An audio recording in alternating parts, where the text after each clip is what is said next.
नमस्कार दोस्तों, स्वागत है आपका लॉ और फिल्म में। आज हम मुलाकात करेंगे एडवोकेट रितेश बर्मन साहब से। तो दोस्तों, रितेश बर्मन साहब रजिस्ट्री के एक्सपर्ट है, मतलब ये रजिस्ट्री से संबंधित ज्यादा काम करते हैं, इसलिए आज हमने इनको आमंत्रित किया। तो बर्मन साहब, आपका स्वागत है हमारे चैनल पर। तो दोस्तों, तो आज बर्मन साहब जो है हमको बताएंगे रजिस्ट्री करवाते वक्त हमको किन किन दस्तावेजों की आवश्यकता होती है और किन बातों का हमको विशेष रूप से ध्यान रखना पड़ता है, ये हमको एडवोकेट रितेश बर्मन साहब बताएंगे। तो सर प्लीज बताइए किन बातों का हमको ध्यान रखना होता है। सबसे पहले हमें कोई भी संपत्ति खरीदने से पहले दस्तावेजों का लीगल सर्च कराना होता है कि आप कौन से एरिया में प्रॉपर्टी खरीद रहे हो और उसके क्या दस्तावेज हैं, उसकी लीगलिटी क्या है। उसके लिए आपको सर्च रिपोर्ट तैयार करवानी होगी। उसके बाद में आप अनुबंध करेंगे पार्टी से, जो भी एक टोकन अमाउंट देके 10% या 25%। उसके बाद आपको जाहिर सूचना प्रकाशन करवाना होता है 7 दिवस के। 7 दिवस पश्चात यदि उसमें कोई आपत्ति आती है तो संपत्ति की संबंधित आपत्ति का निराकरण किया जाएगा। यदि नहीं आती है तो फिर उसका अनुबंध का निष्पादन करके उसके अनुबंध की जो ड्यूरेशन रहती है 1 माह, 3 माह या 2 माह, जो भी ड्यूरेशन होगी, वो ड्यूरेशन समाप्त होने के बाद आप रजिस्ट्री का पंजीयन करा सकते हैं। और बर्मन साहब, हमको जो अनुबंध होता है वो कितने के स्टाम्प पर हमको करवाना होता है, तो हम हमारे व्यूअर्स को देखिए, वैसे तो स्टाम्प ड्यूटी लीगली 1000 रुपये की है। मिनिमम 1000 रुपये की स्टाम्प ड्यूटी पे अनुबंध पंजीयन अनुबंध जो होता है उसका निष्पादन होना अनिवार्य है। और अभी लेटेस्ट न्यूज है कि सरकार उसमें संशोधन कर रही है और उस 1000 रुपये की स्टाम्प ड्यूटी को 5000 रुपये तक करने का एक तैयार हो गया है। सरकार ने जो भी प्रोफार्मा रेडी किया है, जो कि अभी लागू नहीं हुआ है, अभी वर्तमान में तो 1000 है, लेकिन आने वाले समय में मिनिमम 5000 रुपये पे होगा।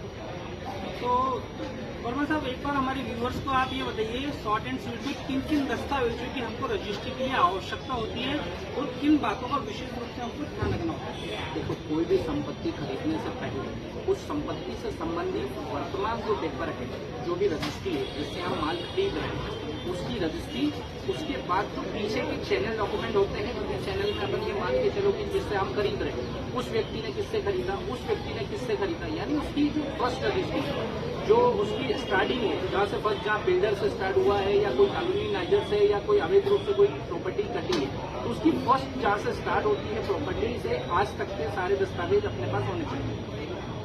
बर्मन साहब, कई बार ऐसा होता है कि हमारे सुनने में ऐसा आता है कि एक ही प्लॉट की 2 रजिस्ट्री हो जाती है, 3 रजिस्ट्री हो जाती है। उसमें मतलब क्या चूक होती है पार्टी से कि वो देख नहीं पाते हैं, उनको पता नहीं चल पाता है कि ऐसी चूक है। जैसे कि मैंने शुरुआत में बताया था, लीगल सर्च। कोई भी संपत्ति की 1 से अधिक रजिस्ट्रियां होने का कारण ही वही है।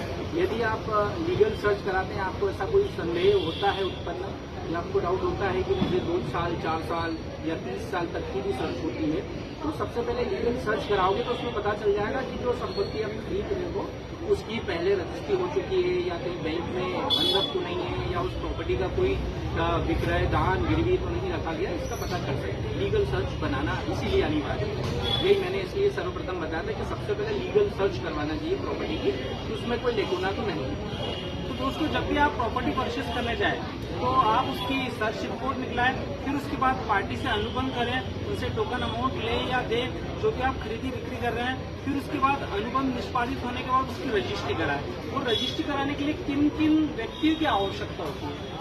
जो जिनसे हम माल खरीद रहे हैं, संपत्ति को खरीद रहे हैं, उनमें सेलर होना अनिवार्य है और परचेसर और 2 विटनेस।